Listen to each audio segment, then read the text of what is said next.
Good morning, early risers. I'm Jennifer Mullen, and this is your CBS6Albany.com morning update. The Obama administration is presenting its evidence that the Syrian government carried out a large-scale chemical weapons attack on its own people. President Obama still has not made a final decision on launching a military strike, but members of his national security team have made it clear there will be some sort of response.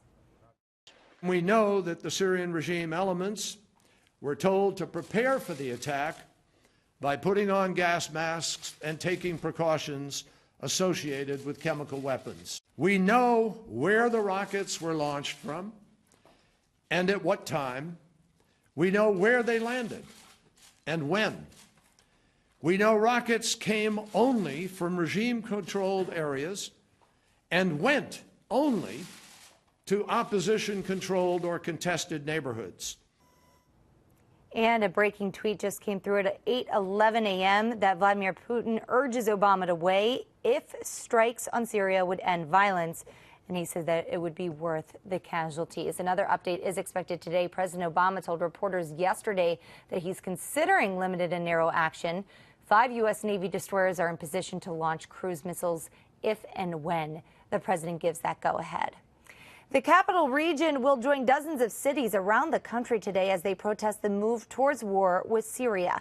Today's protest will take place in Towson Park around 12:30 this afternoon. Recent polls show that the overwhelming majority of Americans are against a military intervention in Syria. Well, this morning, there was a lot of confusion whether former South African President Nelson Mandela was released from the hospital. AP reports Mandela remains hospitalized this morning in a critical but stable condition. So despite what you read on social media, he was never released. Mandela has been in the hospital with a lung infection since June 8th. Now into developing news. After a double shooting in Schenectady last night, police say 2 men were shot in the 1600 block of Becker Street just before 10 Friday night. The victims were sent to Albany Med, and at this time, police are continuing their investigation. The suspects are still on the loose, and the motive is still unknown. We're also still waiting to hear how those victims are doing this morning. We'll, of course, keep you updated as more information becomes available. We're also continuing our coverage this morning out of Western Massachusetts as 3 teens are facing sex assault charges after a team-building trip turns violent. This all happened at Camp Lenox in Otis, Massachusetts. That's where police say those 3 teens, all juniors on the Somerville High School soccer team, attacked 3 freshmen inside a cabin. One of the teens, 17-year-old Galileo Mondal, is facing a handful of charges, including aggravated rape of a child and assault with the intent to rape. The 2 others facing charges are just 16 years old. Their names have not been released. These are terrible allegations. We are disturbed, appalled, and saddened that they may have happened. The fall sports teams at Somerville High, which is near Boston, have taken an annual trip to Camp Lenox for the past few years. Recess is almost over as federal lawmakers will return to Washington this week. They've spent the month of August in their home districts getting to know voters and vice versa. Congressman Paul Tonko, a Democrat from Amsterdam, scheduled 111 events this month to meet with his constituents. Meanwhile, Republican Congressman Chris Gibson of Kinderhook planned over 100 events himself. Both tell CBS 6 News they are ready to get back to Washington to tackle issues like the debt ceiling and the federal budget. There's so many priorities that we're fully engaged in serving our constituents. This is where my work is. There hasn't been a moment of rest.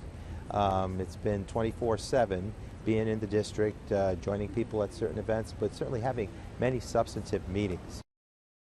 Republican leadership is on record as saying more time in the district is essential to getting to know constituents and voter needs. Well, he's calling it the worst he's ever seen. An animal control officer in Columbia County finding a dog on the verge of death chained to a fence near the Hudson Amtrak station. It's a terrible story to report this morning. The pup, a black and white pit bull boxer mix. The good news is that he's now in caring hands at the Columbia Green Humane Society. But if they hadn't found him, he probably would have been dead. They'll hopefully nurse it back to health. The dog was just 25 pounds when it was found. Animal Control says it got there just in time. He's at the stage right now where another 2 days he could be deceased if he was still tied there. But again, good news. The dog is doing much better now. Hudson police are still searching for whoever is responsible. 2 people in Amsterdam are facing a handful of charges in a similar case of horrific animal abuse. Michael Murray and Jody McLeod are accused of not feeding their dog for several weeks. The pair told police the dog ran away a few days ago. And burglaries are on the rise in several neighborhoods around the capital region. Troy police tell us that they have the same number of patrols in the street and that they have no good explanation for the uptick other than the fact that crooks are getting a little bit bolder. Meanwhile, better news for Schenectady. Police there tell us that they've seen about a 20% drop in break-ins. Businesses in Saratoga Springs are hoping to cash in as it's the final weekend of racing at the track. Turns out it was slow in the beginning, with an attendance at the race course coming in lower than expected. However, things rebounded a week ago when the big Travers weekend came along. More than 47,000 people showed up to see the races. Businesses and the owners there say that everybody on Broadway say that overall they've seen great success this year. Lots of people. I mean, we're a pretty sizable store, and we definitely got crowded in here. So it was great to have a lot of people in the store, you know, bumping back and forth. But everyone was able to walk around the store and check us out. The brightest highlight of the final racing weekend is today, and it's the Woodward Stakes featuring last year's Travers winner Alpha. Tomorrow is the Beer Stein giveaway, and racing wraps up this Labor Day Monday. That's your CBS6Albany.com morning update. Check back throughout the morning for updates and breaking news. And of course, Eric's going to have the latest weather forecast right here on the homepage. I'm Jennifer Mullen. Have a wonderful Labor Day weekend, and I'll see you tomorrow morning.